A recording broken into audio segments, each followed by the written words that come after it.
Hello. So I'm here with a new book. I was hoping to actually finish up reading the Twilight series, all the books, including the extras that Stephanie Meyer had written, which I still will do, but I just couldn't hold back any longer. I finally got the full series of the House of Night novels. So, because I can't hold myself back, I'm going to start another book as well. We're going to start with the first book, which is called Marked. This is by PC and Kristen Cast, and we're going to start with chapter 1. So, chapter 1. Just when I thought my day couldn't get any worse, I saw the dead guy standing next to my locker. Kayla was talking nonstop in her usual kebabble, and she didn't even notice him at first. Actually, now that I think about it, no one else noticed him until he spoke, which is, tragically, more evidence of my freakish inability to fit in. No, but Zoe, I swear to God, Heath didn't get that drunk after the game. You really shouldn't be so hard on him. Yeah, I said absently, sure. Then I coughed, again. I felt like crap. I must be coming down with what Mr. Wise, my more than slightly insane AP biology teacher, called the teenage plague. If I died, would it get me out of my geometry test tomorrow? One could only hope. Zoe, please, are you even listening? I think he only had like four, I don't know, maybe six beers and maybe like three shots, but that's totally besides the point. He probably wouldn't even have had hardly any if your stupid parents hadn't made you go home right after the game. We shared a long, suffering look, in total agreement about the latest injustice committed against me by my own mom and step-loser she'd married nearly 3 long years ago. Then, after barely half a breath, Kay was back with the babbling. Plus, he was celebrating. I mean, we beat Union. Kay shook my shoulder and put her face close to mine. Hello, your boyfriend, my almost boyfriend, I corrected her, trying my best not to cough on her. Whatever. Heath is our quarterback, so of course he's going to celebrate. It's been like a million years since Broken Arrow beat Union. 16. I'm crappy at math, but Kay's math impairment makes me look like a genius. Again, whatever. The point is, he was happy. You should give the boy a break. The point is, he was wasted for like the fifth time this week. I'm sorry, but I don't want to go out with a guy whose main focus in life has changed from trying to play college football to trying to chug a six pack without puking. Not to mention the fact that he's going to get fat from all that beer. I had to pause to cough. I was feeling a little dizzy and forced myself to take slow, deep breaths when the coughing fit was over. Not that Kay Babel noticed. Ew, Heath, fat. Not a visual I want.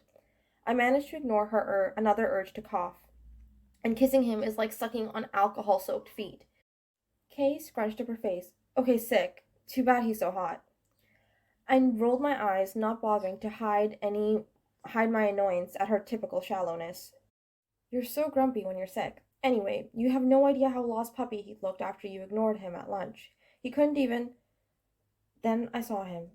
The dead guy. Okay, I realized pretty quick that he wasn't technically dead. He was undead, or unhuman, whatever. Scientists said one thing, people said another, but the end result was the same.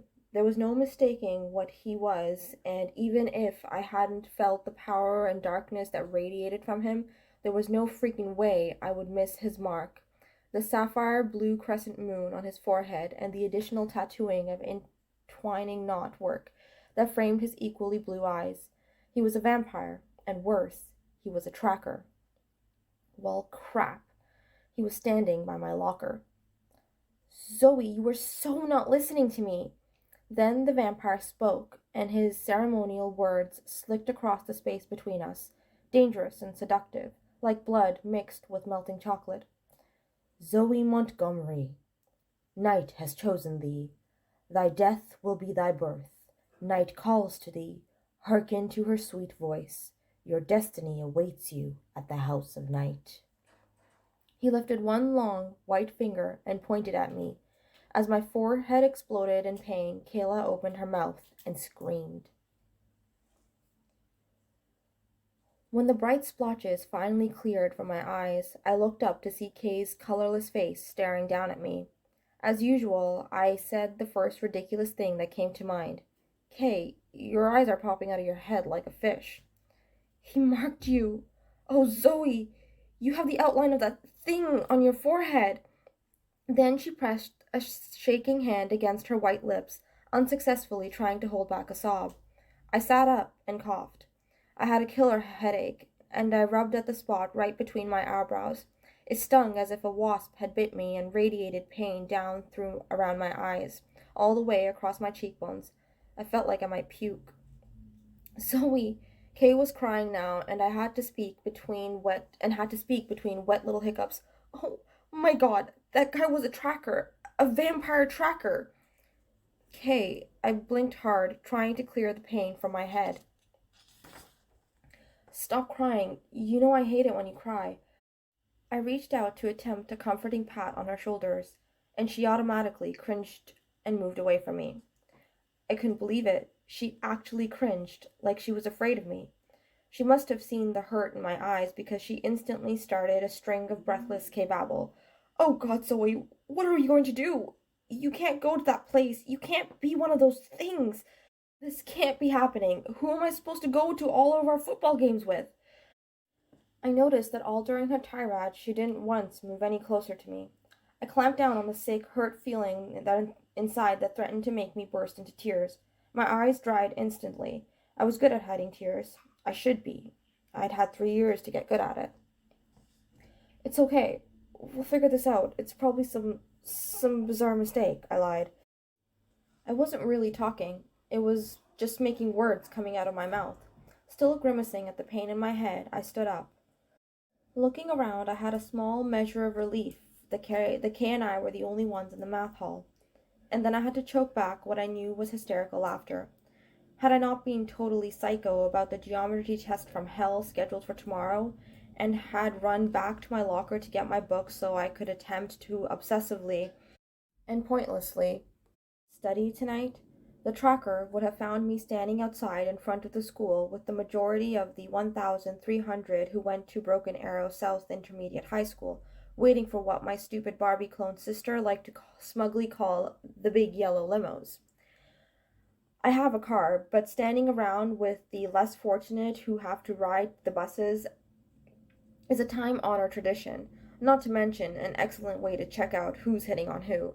As it was, there was only one other kid in the math hall, a tall, thin dork with messed up teeth, which I could, unfortunately, see too much of because he was standing right there with his mouth flapping open, staring at me like I'd just given birth to a litter of flying pigs. I coughed again, this time a really wet, disgusting cough. The dork made a squeaky little sound and scuttled down the hall to Mrs. Day's room, clutching a flat board to his bony chest. Guess the chess club had changed its meeting time to Mondays after school. Do vampires play chess? Were there vampire dorks? How about Barbie-like vampire cheerleaders? Did any vampires play in a band? Were there vampire emos with their guy wearing girl pants weirdness and those awful bangs that cover half their faces? Or were they all those freaky goth kids who didn't like to bathe much? Was I going to turn into a goth kid? Or worse, an emo? I didn't particularly like wearing black, at least not exclusively, and I wasn't feeling a sudden and unfortunate aversion to soap and water, nor did I have an obsessive desire to change my hairstyle and wear too much eyeliner. All this whirled through my mind while I felt another little hysterical bubble of laughter try to escape from my throat, and was almost thankful when it came out as a cough instead. Zoe, are you okay?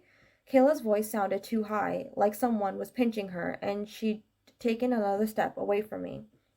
I sighed and felt my first sliver of anger. It wasn't like I'd asked for this. Kay and I had been best friends since third grade, and now she was looking at me like I had turned into a monster. Kayla, it's just me. The same me I was 2 seconds ago, and 2 hours ago, and 2 days ago. I made a frustrated gesture toward my throbbing head. This doesn't change who I am. Kay's eyes started tearing up, but thankfully her cell phone started singing Madonna's Material Girl. Automatically, she glanced at the caller ID. I could tell by her rabbit in the headlights expression that it was her boyfriend, Jared. Go on, I said in a flat, tired voice. Ride home with him. Her look of relief was like a slap in my face. Call me later? She threw over her shoulder as she beat a hasty retreat out the side door. I watched her rush across the east lawn to the parking lot. I could see that she had her cell phone smashed to her ear and was talking in animated little bursts to Jared. I'm sure she was already telling him I was turning into a monster. The problem, of course, was that turning into a monster was the brighter of my two choices. Choice number one, I turn into a vampire, which equals a monster in just about any human's mind. Choice number two, my body rejects the change and I die. Forever. The good news is that I wouldn't have to take the geometry test tomorrow. The bad news was that I'd have to move into the House of Night, a private boarding school in Tulsa Midtown, known by all my friends as the Vampire Finishing School, where I would spend the next 4 years going through bizarre and unamiable physical changes, as well as a total and permanent life shakeup. And that's only if the whole process didn't kill me. Great. I didn't want to do either. I just wanted to attempt to be normal, despite the burden of my mega conservative parents, my troll like younger brother, and my oh so perfect older sister. I wanted to pass geometry. I wanted to keep my grades up so that I could get accepted into the veterinary college at OSU and get out of Broken Arrow, Oklahoma. But most of all, I wanted to fit in, at least at school. Home had become hopeless, so all I was left with were my friends and my life away from my family. Now that, too, was being taken away from me.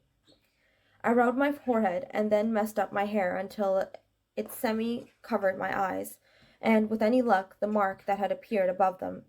Keeping my head ducked, like I was fascinated with the goo that had somehow formed in my purse, I hurried towards the door that led to the student parking lot.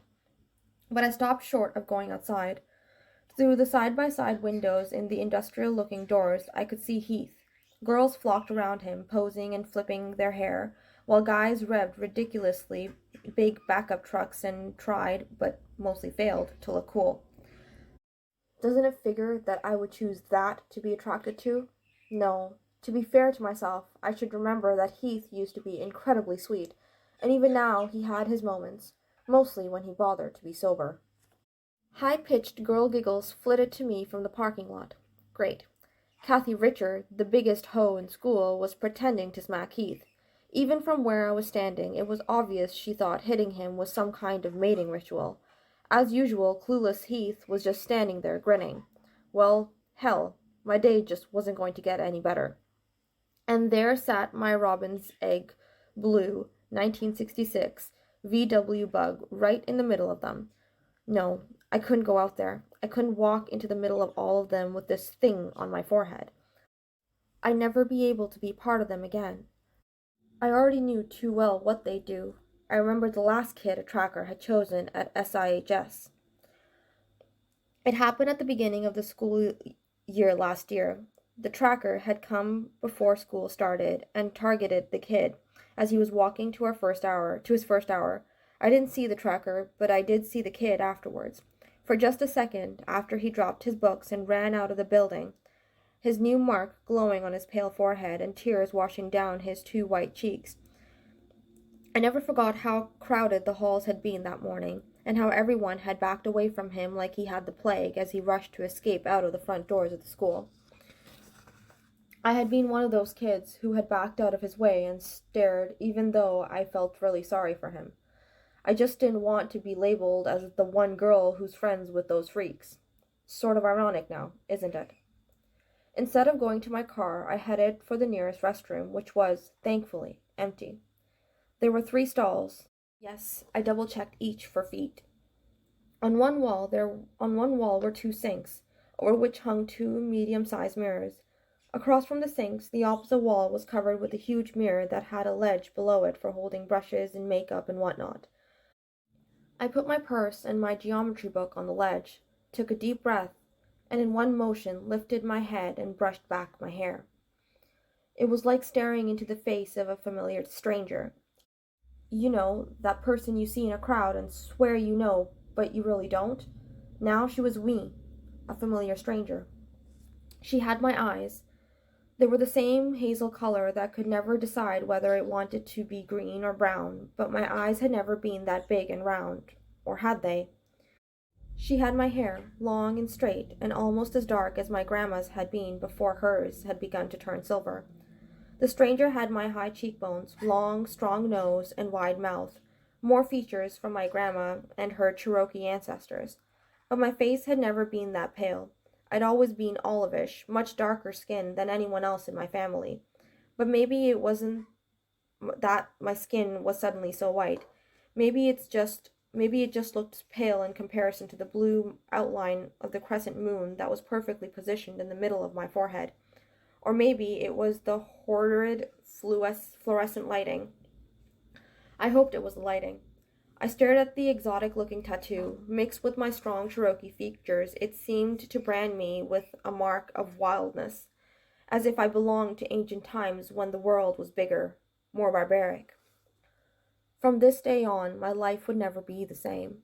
And for a moment, just an instant, I forgot about the horror of not belonging and felt a shocking burst of pleasure, while deep inside of me, the blood of my grandmother's people rejoiced.